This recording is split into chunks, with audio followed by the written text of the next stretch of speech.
Bueno, mis amigos, regresamos aquí a la otra realidad, segundo segmento de esta noche. Hoy, viernes 8 de marzo del año 2024 y empieza a correr la cosa. Hay muchas noticias más. Al final del programa vamos a decir algo, luego que Orlando discuta las noticias que tiene. Y es algo que inclusive Orlando ha repetido muchas veces. Y no sé si tirarlo ahora rápido, porque quiero pasar con Orlando rápido aquí. Pero tiene que ver obviamente con las amenazas nucleares que están siempre en la boca de los medios en Rusia. Es en Rusia, no solamente los ministros, como puede ser Dmitry Medvedev, ¿no? Ex primer ministro, ex presidente ruso y el vicepresidente del Consejo de Seguridad de Rusia actualmente. No solamente que Dmitry Medvedev a cada rato tiene en la boca la cuestión de las armas nucleares, sino que tanto Orlando como yo hemos hablado muchísimas veces de los programas que hay en Rusia, específicamente de la estación estatal rusa apoyada con el Kremlin, donde usted tiene un tipo que se llama Vladimir Solayov.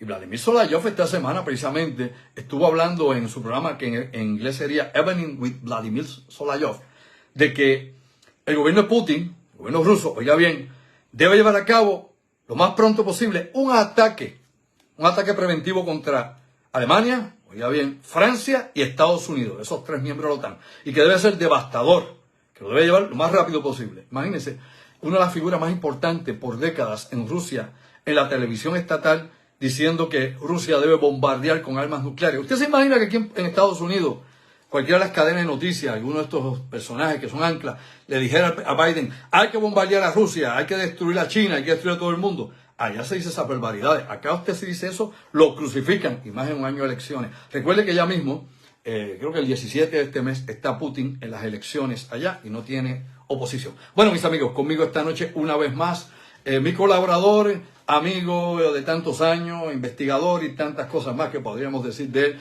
el ingeniero Orlando Pla. Orlando, buenas noches.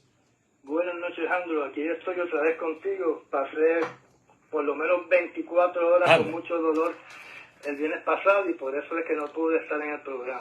No, acá la gente te excusó y siempre le hace falta aquí nuestro público, nuestros amigos foristas, te aprecian muchísimo y obviamente distinguen, ¿no? Y les interesa siempre lo que tú traes aquí a discusión. Óyeme, esto que mencioné antes de entrar con los temas directos contigo, esta cuestión obviamente de Dmitry Medvedev, esta cuestión de este señor Vladimir Solayov, son cosas que son repetitivas, que tanto tú como yo hemos mencionado. Óyeme, en los últimos 2 años, luego de la invasión de Ucrania, ese ha sido el discurso continuo, Orlando.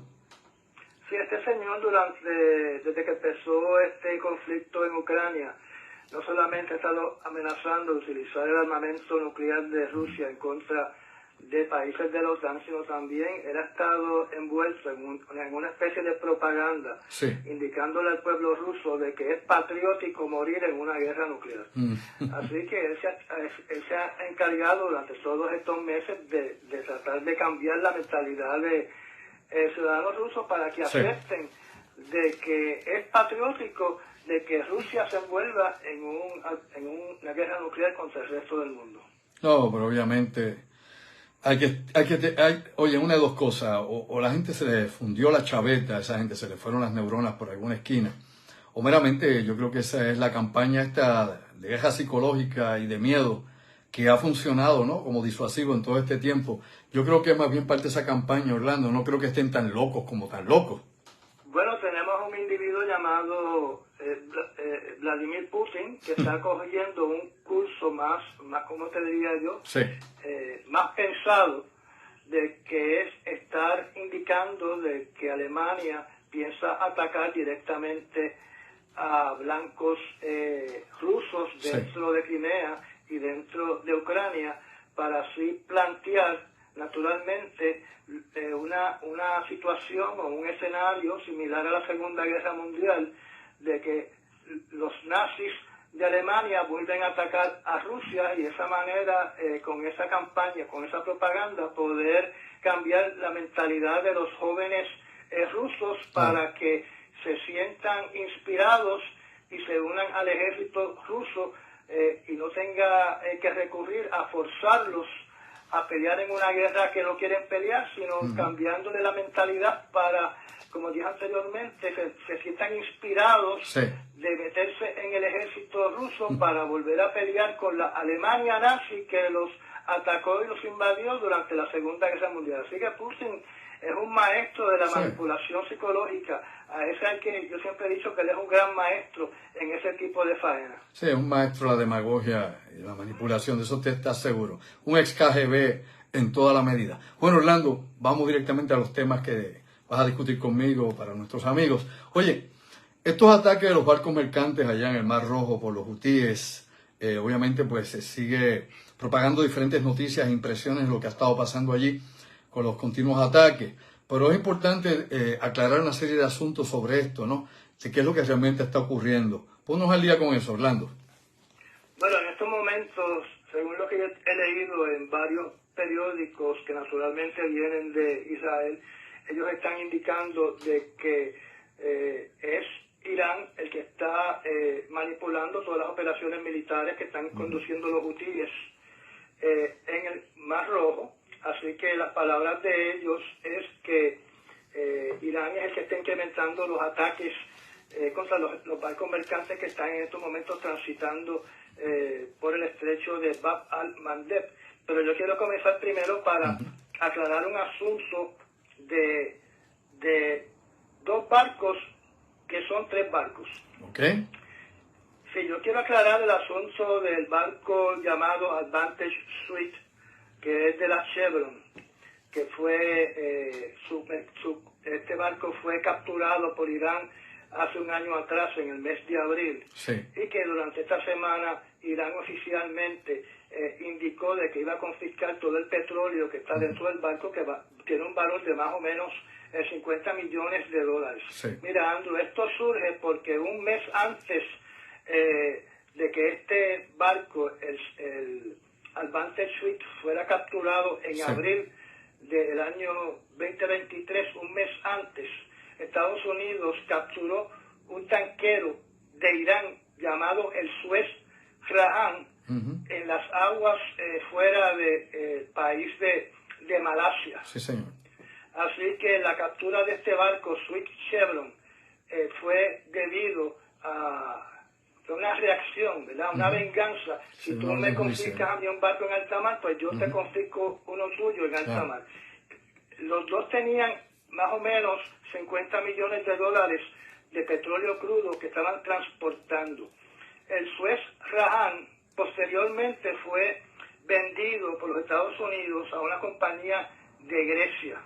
Esa compañía de Grecia le cambió el nombre a San Nicolás, al tanquero San Nicolás, que fue el que alguien dentro de la compañía griega le dio la brillante idea de mandarlo hacia el Golfo Pérsico.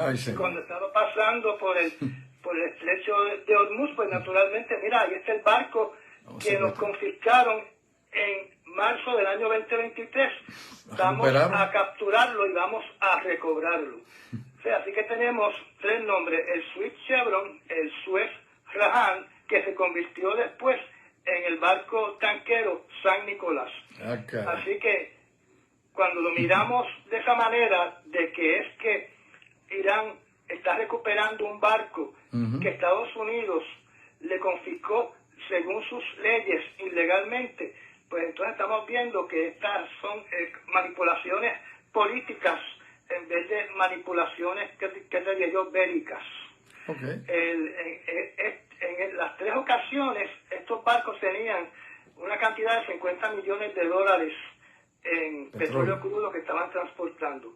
Así que en esta transacción de estos dos barcos con tres nombres, el gobierno de Irán sacó 50 millones de dólares de crudo adicionales, así que los iraníes salieron ganando 50 millones de dólares. Eso es algo que pues, naturalmente no lo dice la prensa. Claro que no, definitivamente.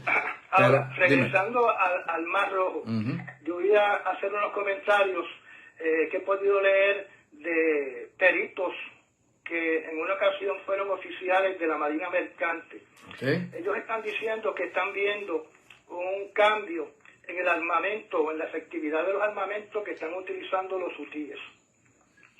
Ellos están indicando de que cuando esto comenzó, cuando los hutíes comenzaron a atacar barcos de la Marina Mercante que estaban en el Mar Rojo y en el Golfo de Adén, los proyectiles, su cabeza explosiva, no detonaban. O sea, que el misil impactaba el barco, dejaba un boquete y salía por el otro lado del barco y no se veía que su cabeza explosiva hubiese detonado con fuerza. Y por eso es que los daños eran mínimos a los barcos mercantes y por eso después del impacto, ¿verdad?, del misil disparado por los hutíes, pues esos barcos podían seguir transitando a su destino final.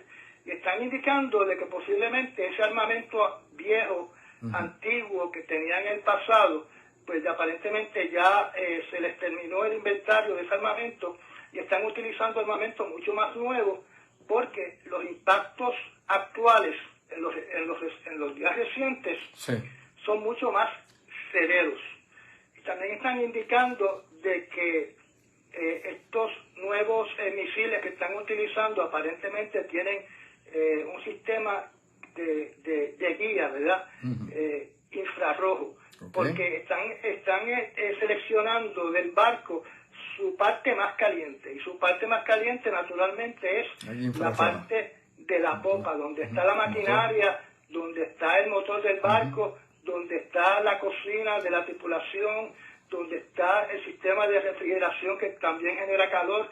Así que estos nuevos misiles que están utilizando los hutíes parece que tienen sensores de calor y por eso pueden impactar esta área donde no solamente está la maquinaria, pero está también los dormitorios y las áreas donde está la tripulación.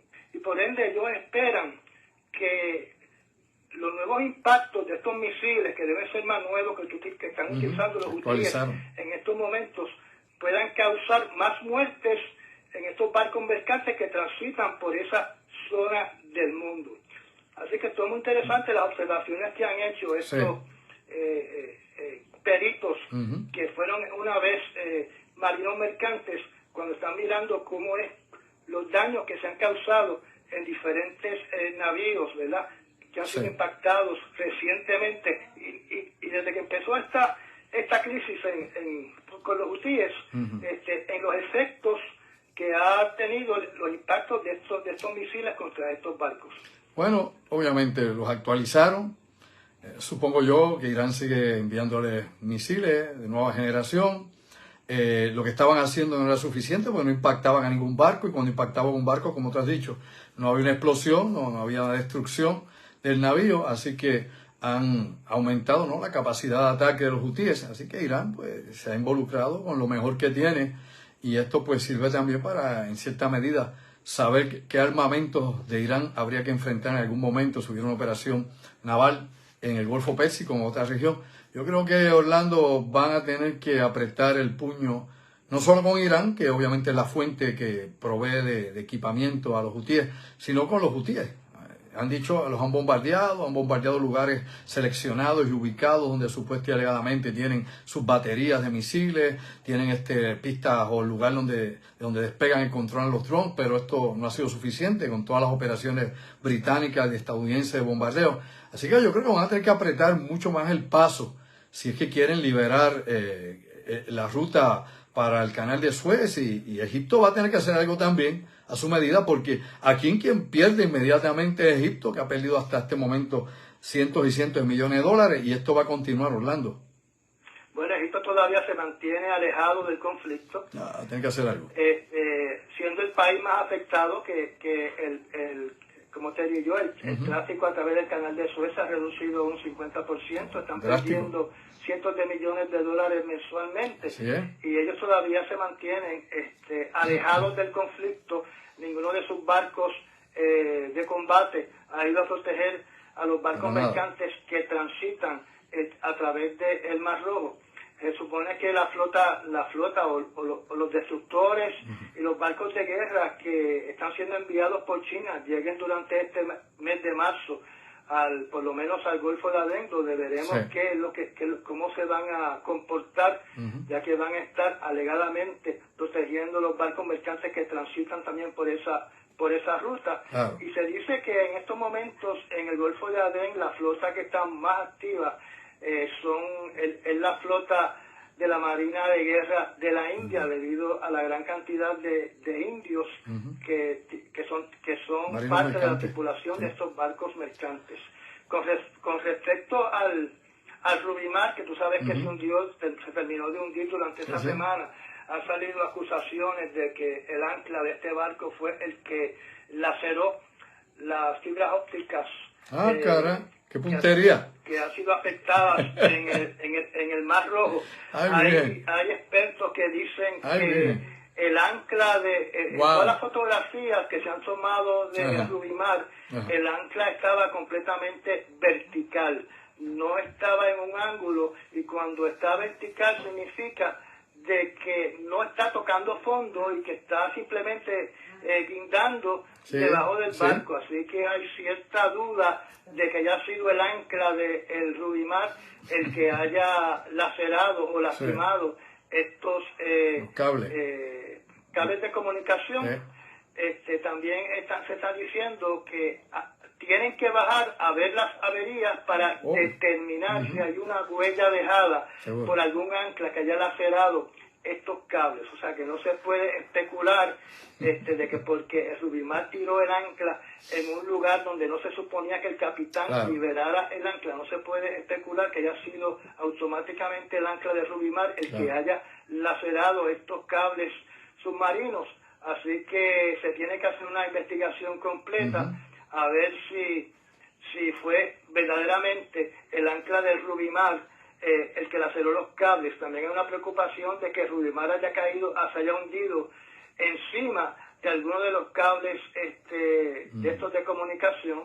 Como tú sabes, en octubre del año pasado hubo un caso similar en el Mar Báltico, donde un barco de matrícula de China arrastró su ancla y laceró y rompió no solamente un gasoducto que iba de Estonia a Finlandia, sino también un cable de comunicaciones que iba de Estonia a Finlandia, y otro cable que iba de Estonia a Suecia, donde en aquel momento se acusó a Rusia de que había cometido un acto de sabotaje debido a lo que ocurrió con los gasoductos Nord Stream 1 y Nord Stream 2, y después salió a reducir de que había estado un barco de China en esa área, y de que ese barco chino entró a esa zona con los dos anclas en la popa y salió del Mar Báltico con un ancla. En algún momento perdió un ancla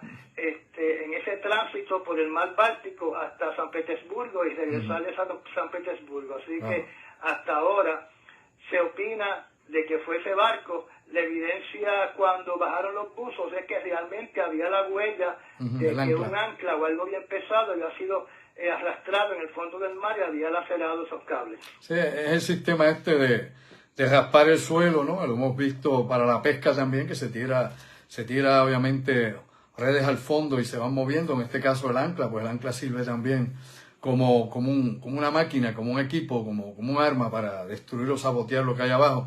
Oye, y fíjate, Orlando, para pasar a otro asunto, yo creo que es que Egipto está más concentrado en lo que está pasando en la Franja de Gaza que lo que pasa en el Mar Rojo, partiendo de la premisa de que ellos piensan que si se soluciona lo de Gaza, pues automáticamente los hutíes van a dejar de atacar en el Mar Rojo, por ende están concentrando, ¿no?, sus esfuerzos diplomáticos en las conversaciones allá en Gaza, y como tú y yo sabemos, y todo el mundo sabe que ha visto las noticias, eso echó para atrás, sigue congelado, y por el momento parece que no hay un acuerdo cercano, la cosa sigue de la misma forma, de la misma manera. Bueno, Orlando, en otro tema, dime. Una nota relacionada a esa, es bien curioso que salió una noticia de que uno de los países del Golfo Pérsico está dispuesto a hacer una muralla subterránea entre Egipto y la Franja de Gaza para impedir el tránsito a través de todos estos túneles que pasan por la ruta de Saladín, también conocida como el Corredor de Filadelfia. Pero es bien curioso de que son los árabes, los mismos árabes de la región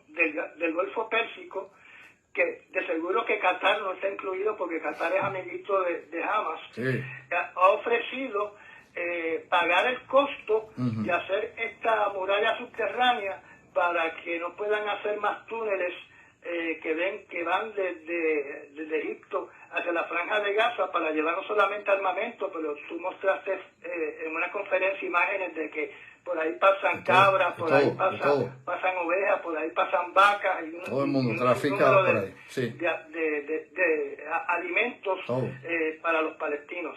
Bueno, vamos a ver qué pasa con eso. Recordemos que los palestinos son, como dicen por ahí, un clavo caliente para los demás países árabes. No son los más queridos por los demás, al igual que los kurdos. Han sido siempre dos grupos que han estado rezagados dentro del mundo árabe. Orlando, y hablando de otro asunto acá nuevamente, ahora con la Corte de la Haya, allá en Bruselas, la Corte Internacional. La Corte Internacional Penal acaba de incluir, junto con Vladimir Putin, que ya lleva tiempito ya, con una orden de arresto, ha puesto una orden de detención para 2 generales rusos que se unen ahora a Vladimir Putin entre la lista de los más buscados de la Haya. Cuéntame, Orlando, dinos por ahí. Mira, eso es así. Esta semana, creo que fue el miércoles, la Corte Internacional Penal emitió órdenes de detención contra el teniente general Sergei Kovilach, de la Fuerza Aérea Rusa, y el almirante Víctor Sokolov, de la Flota del Mar Ruso de Rusia. Okay. Lo curioso es la acusación, porque podemos amarrar la acusación con las posibles acusaciones que se hagan en la Franja de Gaza. La acusación es la siguiente: esta orden de detención se emite por conducir ataques contra la población civil y contra la infraestructura utilizada por estos civiles. Okay. O sea que no solamente estamos hablando de ataques en contra de los civiles que causaron no solamente muertes de ucranianos en diferentes ciudades y poblados de Ucrania, sino también los ataques a la infraestructura, como ejemplo eléctrica y de agua potable, que aparentemente ahora también eso se considera como actos en contra de los derechos humanos. Y si miramos esa acusación, pues naturalmente hay unos cuantos en el ejército de Israel, y naturalmente yendo hasta el propio primer ministro Netanyahu, que podría recibir órdenes de detención utilizando estas acusaciones como referencia a poder justificar órdenes de detención contra estas personas en Israel. Vamos a ver qué pasa. Netanyahu tiene, una vez termine el conflicto, si termina, cuándo termine, cómo termine, Netanyahu tiene varios juicios que enfrentar, de la misma manera que Trump en Estados Unidos, antes de las elecciones, antes de la votación, tiene otras acusaciones que enfrentar, las más difíciles, ¿no? Las más graves. Pues Netanyahu, una vez termine el conflicto allí, pues tendrá entonces que resolver, ¿no?, el salpafuera que tiene allá en Israel. Orlando, ya que hablamos de Israel hace un momento, hemos podido ver a través de la prensa internacional una serie de fotografías que han publicado de niños que alegadamente han muerto de inanición, ¿no?, de hambre allá en la Franja de Gaza, donde, como yo mencioné en el pasado segmento, ha habido el control de alimentos, no solamente por los puntos que tiene Israel para verificación de qué es lo que pasa por ahí, que no pasen municiones, que no pasen armas, que sea alimento precisamente, y esto pues va por cuenta gota. De la misma forma y manera que entonces hay otros grupos dentro, organizados, que no tienen que ver nada con el FDI, con las Fuerzas de Defensa Israelitas, que saquean precisamente los convoys que entran o toman control de los alimentos o de las ayudas que entran a la Franja de Gaza. Y yo mencioné que esto pasa en todos los conflictos que usted pueda buscar por ahí, cada vez que ocurre esto, inclusive en Haití. Bueno, dicho eso, a lo que voy directamente con esto, es que estas fotografías que se han estado publicando, pues se ven estos niños hechos huesos prácticamente, pasando un hambre o muertos ya, los que murieron ya obviamente por hambre, por inanición. Y lo que tú propones acá es que se haga una comparativa, ¿no?, que se haga, se observe este tipo de fotografías que se han tomado en lugares del mundo, ¿no?, como puede ser Etiopía, Somalia, Bangladesh o tantos lugares del mundo donde se pasa hambre. Ponnos tu punto de vista, Orlando, y tu observación sobre lo que tal vez parece una falsa bandera para algunos o propaganda, o lo que tal vez es la verdad.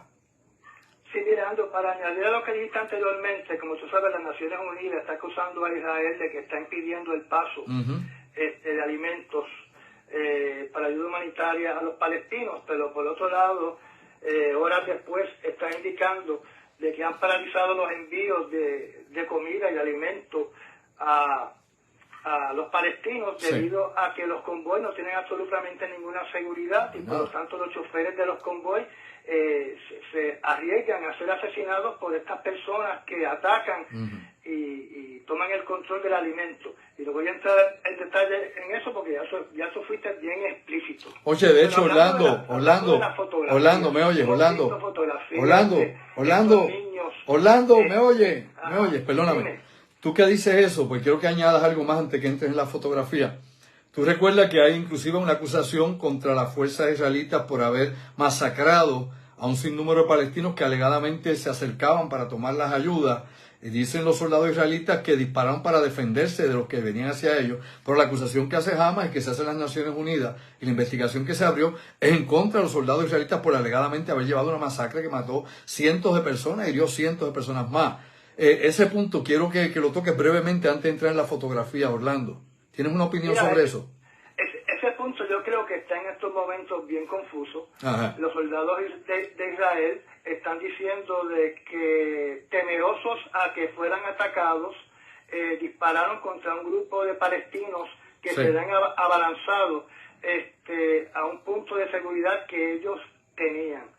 Y ellos publicaron unas fotografías, un video de todo el incidente, donde ese video está siendo evaluado, donde el planteamiento naturalmente de Israel es que muchos de los fallecidos, ¿verdad?, fallecieron en una estampida humana, ¿verdad? Eso dice. El caos que se formó tratando de buscar alimentos, donde aparentemente los choferes de los camiones en pánico, viendo a toda esta gente correr hacia los camiones, en su pánico, aceleraron para escapar de la zona, atropellando a varios palestinos cuando estaban tratando de huir.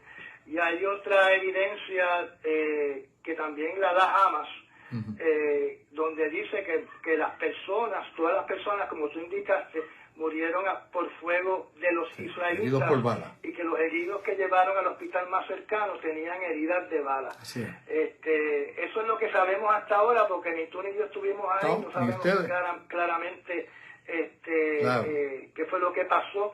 La evidencia fotográfica y en ese video esperemos que dé alguna luz sobre este asunto, pero naturalmente hay culpas que van a caer sobre los soldados de Israel, y como tú sabes, los soldados de Israel siempre han respondido jalando el gatillo antes de hacer cualquier otra acción. Óyeme, la fotografía de estos niños desnutridos y estos niños muertos, ¿qué es lo que tú quieres comparar, ¿no?, con otras regiones, otros lugares donde hay gente pasando hambre? Danos tu punto de vista. Esta fotografía, tenemos que recordar que con todas las estructuras sociales dentro de la Franja de Gaza están controladas por Hamas. O sea, los reporteros sin fronteras que están en la Franja de Gaza, la mayoría de ellos son de Hamas. El personal de las Naciones Unidas también dentro de Hamas es personal de Hamas.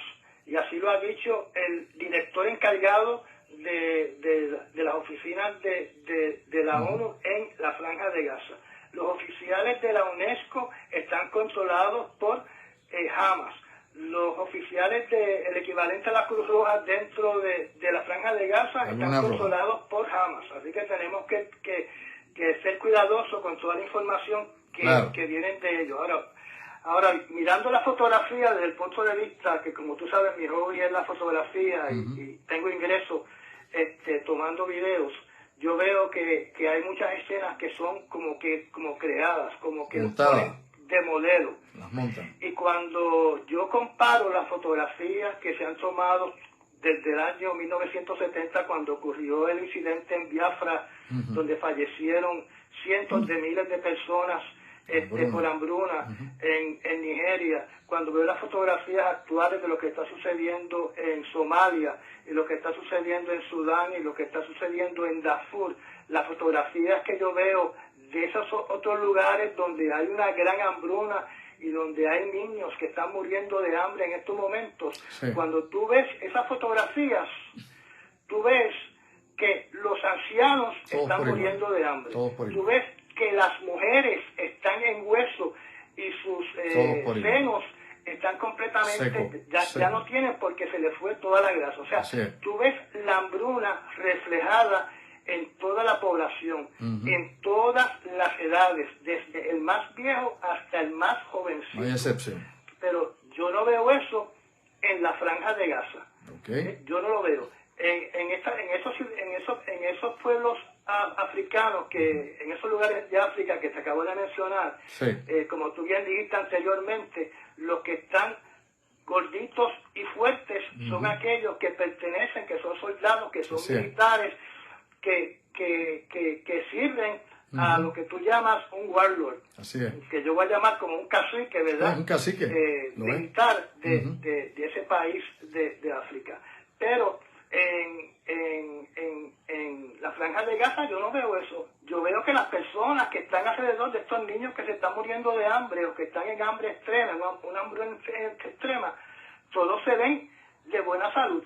Solamente se ven que los niños son los que están muriendo de hambre. ¿Dónde es que están los ancianos muriendo de hambre? Y entonces me tengo que imaginar que posiblemente estos niños sean niños huérfanos, que han sido abandonados, que no tienen una madre o un padre que los pueda alimentar, se quedan rezagados, y entonces son las víctimas ideales para ser utilizados en cualquier campaña psicológica para proyectarle al mundo de que todos los niños de la Franja de Gaza están muriendo de hambruna en estos momentos. Ahora, hay que aclarar por otro lado, es que si están siguiendo la ley musulmana, si están siguiendo el Corán, se supone que bajo la ley musulmana, aquellas personas que alimenten y cuiden a los huérfanos tienen un lugar en el paraíso asegurado. Así que esa es mi observación. Me está curioso de que solamente en la fotografía veo a los niños pasando hambre, los niños en hueso, con gente que se ve bien alimentada, que los rodea. Y yo como padre, yo primero me muero yo de hambre antes de que un hijo mío se muera de hambre. No, definitivamente, por lo menos desde nuestro punto de vista y nuestra forma de ser, nuestra cultura, nuestra costumbre es esa. O sea, nosotros defendemos a nuestros hijos, a nuestros niños. Claro que hay locos por ahí que abusan de sus propios hijos, pero en la normalidad, ¿no? Lo que es nuestro pueblo, lo que somos nosotros, gente racional, gente emocional, pues cuidamos a nuestros descendientes de la manera que sea, cueste lo que cueste. Y tu observación, Orlando, es válida, porque precisamente en todos esos lugares donde hay grandes hambrunas, tú ves a todo el mundo pasando hambre, tú ves a todo el mundo flaco, viejos, hombres, mujeres, y los perros muertos, todo el mundo, no queda nada. Y acá pues sí, la mayor parte de la gente se ve que hay hambre porque se busca alimento, pero no se ve desfallecida, no se ve en esas condiciones que podemos hacer la comparativa con todos los lugares del mundo donde todavía hay hambre sostenida o ha ocurrido alguna guerra, algún incidente que haya creado la hambruna. Así que es un punto a discutir, habrá que buscar más evidencia o más datos sobre eso en particular, ¿verdad? Y si esto es parte de la propaganda, como tú has dicho, la guerra psicológica, o es parte de una realidad de que hay gente en ciertas regiones de Gaza que tal vez están aún peor que los que están en Rafat. No lo sabemos. Como tú dijiste ahorita, Orlando, ni yo, ni ellos, ni tú, ni ninguno de nosotros está precisamente allí. Orlando, ¿algo más, Orlando, que quieras comentar?